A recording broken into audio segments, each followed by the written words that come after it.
सदियों से कृष्णवन को भूतिया जंगल कहा जाता है। लोग कहते हैं रात के समय वहाँ जानवर अजीब तरह से बर्ताव करते हैं। शांत हिरण हिंसक हो जाते हैं, शेर अपनी मांद छोड़ अंधी दौड़ लगाते हैं और उल्लू दिन में बोलने लगते हैं।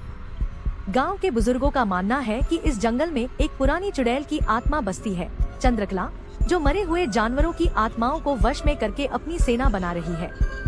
एक दिन जंगल रक्षक अधिकारी अरुण अपने कैमरे, ड्रोन और गाइड के साथ जंगल में घुसता है। शुरुआत में सब सामान्य लगता है, लेकिन जैसे जैसे रात करीब आती है, जानवरों का व्यवहार बदलने लगता है। शेर दहाड़ने के बजाय अजीब गूंज निकालते हैं, बंदर पेड़ों की जगह जमीन पर रेंगते हैं और एक लोमड़ी बार बार उसका पीछा करती है, जैसे किसी के इशारे पर। एक रात अरुण एक गुफा में जाता है जहां दीवारों पर जानवरों के खून से बने निशान और मंत्र लिखे होते हैं। तभी एक साया उसके पीछे से बोलता है, तू नया है पर ज्यादा दिन टिकेगा नहीं। वो भागता है लेकिन रास्ता भूल जाता है। रास्ते में उसे मिलते हैं रुद्र, एक बूढ़ा शिकारी जो कभी खुद चंद्रकला को मारने गया था। रुद्र बताता है, चंद्रकला एक तांत्रिकनी थी जो पशुओं की आत्मा को अमरता का साधन मानती थी। गांव वालों ने उसे जिंदा जलाया था, लेकिन मरते समय उसने श्राप दिया, मैं लौटूंगी और हर जीव को अपना बनाऊंगी। तब से हर पूर्णिमा को जंगल की छाया जागती है।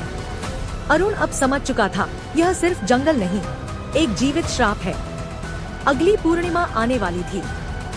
अरुण ने योजना बनाई, वो चुड़ैल की आत्मा को उसी अग्नि से जलाएगा जिस तरह उसे पहले जलाया गया था। रुद्र की मदद से उसने पुराने मंदिर से गंधक युक्त अग्निसूत्र तैयार किया। पूर्णिमा की रात जंगल फिर जागा, जानवर उसकी ओर दौड़े, पर अरुण ने खुद को फंसाया और चुड़ैल के प्रकट होते ही सूत्र जलाया। एक भीषण चीख गूंजी, पेड़ कांपे, जानवर चीख उठे और चंद्रकला की छाया धुएं में बदलकर जलने लगी। अरुण बेहोश हो गया। अंत सुबह जब अरुण की आंख खुली तो जंगल शांत था, जानवर सामान्य थे। गांव के लोग कहने लगे, जंगल ने अपने रक्षक को स्वीकार कर लिया है।